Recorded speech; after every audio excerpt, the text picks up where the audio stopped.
கர்த்தரும் மகிமை நிறைந்த தேவனுமாயிருக்கிற ஆண்டவர் இயேசு கிறிஸ்துவின் நாமத்தினாலே யாவருக்கும் அன்பின் வாழ்த்துக்கள். தேவன் தாமே பெரிதான மகிமையான காரியங்களை ஒவ்வொருவரிலும் செய்வாராக. இந்த நாளுக்குரிய தியான வசனம் ஏசாயா 35 அதனுடைய 3வது வசனம். தளர்ந்த கைகளை திடப்படுத்தி தள்ளாடுகிற முழங்கால்களை பலப்படுத்துங்கள் என்று சொல்லப்படுகிறது. இந்த வேத பகுதியை நாம் பார்க்கும் பொழுது எதற்காக இதை செய்ய வேண்டும் என்று வேத வசனம் நமக்கு வலியுறுத்துகிறது என்றால், ஆண்டவராகிய இயேசு கிறிஸ்து வரப்போகிறார். தமக்காக காத்திருக்கிற, தமக்காக ஆயத்தமாயிருக்கிற தம்முடைய ஜனங்களை தம்மோடு கூட கொண்டு வைத்து கொள்ளும்படியாய் அந்த மகிமையும் மகிழ்ச்சியும் நிறைந்த அந்த நாட்டிலே கொண்டு மகிழ பண்ணுவதற்காக ஆண்டவராகிய இயேசு கிறிஸ்து அதிசீக்கிரமாய் வருகிறார். அவருடைய வருகைக்கு பின்பு எவ்வளவு ஆசீர்வாதமும் ஆனந்தமும் மகிழ்ச்சியும் அங்கே உண்டாகும், எப்படிப்பட்ட சிறப்பெல்லாம் இருக்கிறது என்பதையும் வேத பகுதி நமக்கு வெளிப்படுத்துகிறது. ஆனால் அந்த வருகை சகல தேவனுடைய மகத்துவத்தோடு மகிமையோடும் இருக்க போகிறது.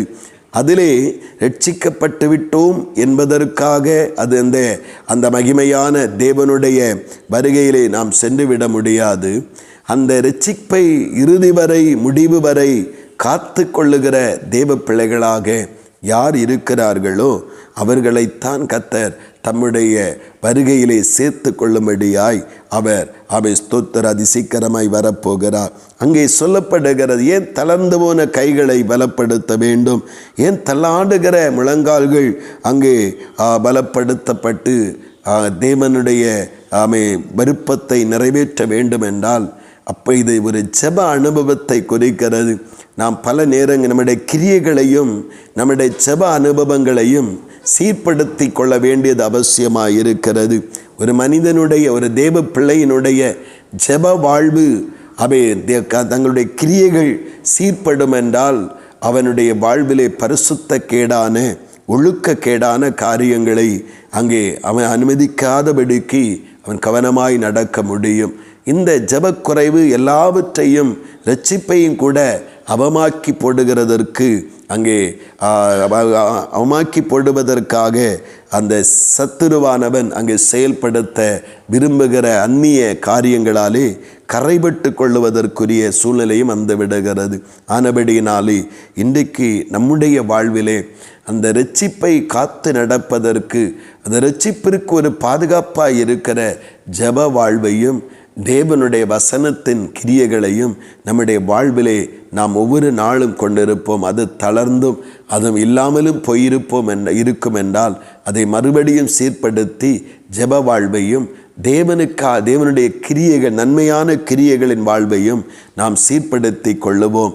அதுவே நம்ம இந்த உலகத்தில் பத்திரமாய் வாழ்வதற்கு உதவி செய்வது மாத்திரமல்ல, நமக்காக ஆயத்தம் பண்ணி இருக்கிறதான அந்த பாக்கியமான வாழ்வுக்கு செல்வதற்கும் அது நமக்கு உதவி செய்கிறதா இருக்கிறது. ஜெப வாழ்க்கையிலே, பரிசுத்த வாழ்க்கையில் இருக்கிற அந்த குறைபாடுகளை சரிபடுத்தி, தளர்ந்து போன கைகளை திடப்படுத்தி, தள்ளாடுகிற முழங்கால்களை நாம் பலப்படுத்துவோம்.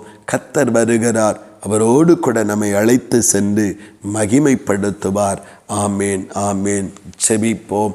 பரலோகத்தின் நல்ல ஆண்டவரே, பரிசுத்தமான இந்த காலை நேரத்தில்ப்பா உங்கள் கிருபையை நினைத்து நாங்கள் உம்மை ஸ்தோத்தரிக்கிறோம். அப்பா தேவனே, எங்களுக்கு விலையேறப்பட்ட இரட்சிப்பை தந்து அழிவில் நரக ஆக்கினையின் வல்லமையிலிருந்து எங்களை மீட்டு கொண்டீரப்பா. நமக்காய் ஸ்தோத்திரம் என்கிறதற்காக நாங்கள் பரலோக ராஜ்யம் வந்துவிட முடியாது. முடிவரியந்தமும் கரைவிடாதபடி கர்த்தரே எங்களை காத்து கொண்டால் மாத்திரமே கர்த்தருடைய ராஜ்யத்திலே நாங்கள் வர முடியும் என்று வேத வசனங்கள் எங்களுக்கு தெளிவுபடுத்துகிறது. கர்த்தரே, இந்த நாட்களிலே ஆண்டவரே, ஜெப வாழ்க்கையிலே, பரிசுத்த வாழ்க்கையில் இருக்கிற குறைபாடுகளை சீர்படுத்தி கொண்டு, தளர்ந்து போன கைகளை திடப்படுத்தி, தள்ளாடுகிற முழங்கால்களை பலப்படுத்தி கொள்ள ஆண்டவர் எங்களுக்கு உதவி செய்வீராக. மகிமையும் ஆண்டவரே மகிழ்விக்கிறதுமான ஆண்டவரே உன்னதமான ராஜ்யத்தில் எங்களை கொண்டு போய் சேர்க்க அதிசீக்கிரமாய் வரப்போகிறீரப்பா. அந்த நாட்களிலே நாங்கள் உம்மோடு கூட மறுரூபமாகி உம்முடைய ராஜ்யத்தின் அந்த மகிமையிலே பங்கடைய கர்த்தர் அனுக்கிரகம் செய்யும். அதற்காய் ஆயத்தமாக எங்களுக்கு உதவி செய்யும். வேத வசனங்களுக்காக உமக்கு ஸ்தோத்திரம். இயேசு கிறிஸ்துவின் மூலம் செபிக்கிறோம் ஜீவனுள்ள நல்ல பிதாவே. ஆமேன், ஆமேன்.